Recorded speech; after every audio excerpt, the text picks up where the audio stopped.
কঠোৰ পৰিশ্ৰম কৰি আৰু নিজৰ ওপৰত বিশ্বাস ৰাখিলে যিকোনো পৰিস্থিতিৰ সৈতে আপুনি সংঘাত কৰি জয়ী হ'ব পাৰিব। পৃথিৱীত কেৱল সেইজন মানুহেই সুখী যি বুজি পাইছে আনৰ পৰা একো আশা কৰি লাভ নাই। বাৰে বাৰে অসফল হোৱাৰ পিছতো কেতিয়াও উৎসাহ নেহেৰুৱাবা, কাৰণ এইটোৱেই হৈছে তোমাৰ জীৱনৰ আটাইতকৈ ডাঙৰ সফলতা।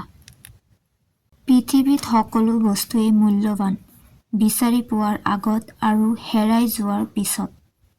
নিজক নিজৰ মাজত ৰাখি ভাল পাবলৈ শিকা, দেখিবা সকলো সহজ হৈ পৰিছে। কৰিবলৈ শিকা আৰু হাঁহি এটা মাৰি আগবাঢ়ি যোৱা। জীৱনত আগুৱাই যাওঁতে এটা কথা মনৰ পৰা নোহোৱা কৰি ল'বা, সেইটো হৈছে আনে কি ভাবিব। জীৱনটো বেয়া নহয়, আচলতে তোমাৰ লগত টকা নাই। সময়ৰ কিছুমান কথা মানি ল'ব লাগে, বেয়া পাই বা খং কৰি কোনো লাভ নাই। আজি তুমি তেওঁৰ সৰু সৰু ভুলবোৰ ক্ষমা কৰি দিয়া, কাইলৈ ডাঙৰ ডাঙৰ ভুল কৰি যাব। জীৱনত কাৰো ওপৰত নিৰ্ভৰ নকৰিবা, কাৰণ সকলোৱে এদিন সলনি হৈ যায় নতুন কাৰোবাক পালে।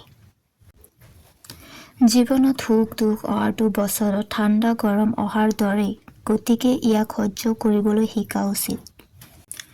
মানুহৰ অভাৱ অসীম, মানুহ নামৰ জীৱটোৰ অভাৱ কোনোদিনেই নকমে, এয়েই বাস্তৱ। আপুনি আপোনাৰ ভুলৰ পৰা তেতিয়াহে শিকিব পাৰে যেতিয়া আপুনি আপোনাৰ ভুল স্বীকাৰ কৰে। আনৰ আচৰণে যাতে কেতিয়াও আমাৰ ভিতৰৰ শান্তি নষ্ট কৰিব নোৱাৰে, তালৈ লক্ষ্য ৰাখিব লাগে।